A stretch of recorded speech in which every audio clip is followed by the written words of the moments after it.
Бір қарлығаш жардың қуысына ұя салып өмір сүріпті. Қанаты қатпаған балалары анасы азық әкелуге кеткенде, шыдамсыздана күтумен болады. Бір күні балапандарды жеу үшін жауыз жылан қарлығаштың ұясына өрмелеп шығып бара жатыр. Мұны көрген қарлығаш аспан мен жерді шарлап, шыр-шыр етіп балаларына арашасы ілді. Көкектен көмек сұрай барса, бүркіт қонаққа шақырып еді, соған бара жатырмын, уақытым жоқ, дейді көкек. Одан шығып қарғаға барса, үйленгелі жатқанымда мазамды алма, дейді. Қарлығаштың амалы таусылып, шырылдап ұшып келе жатады. Бір кезде Дәуітті көреді.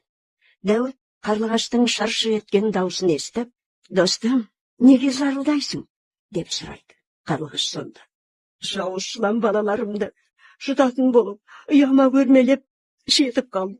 Соған не істерімді білмеймін, деп қарлығаш көзінің жасын төгіп жіберді. Олай болса, мені жеткіз тезірек, дейді Дәуіт. Қарлығаш қанатын тосады.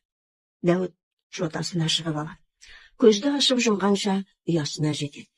Жылан ұяға тақалып қалған екен. Дәуіт пен қарлығаш енді бір сәт кешіксе, балапандарды қылқытып салып, жұмсақ ұяда масайрап ұйықтамақ екен. Дәуіт аяғын шаба тартып, жыланның екі көзін ағызып жібереді.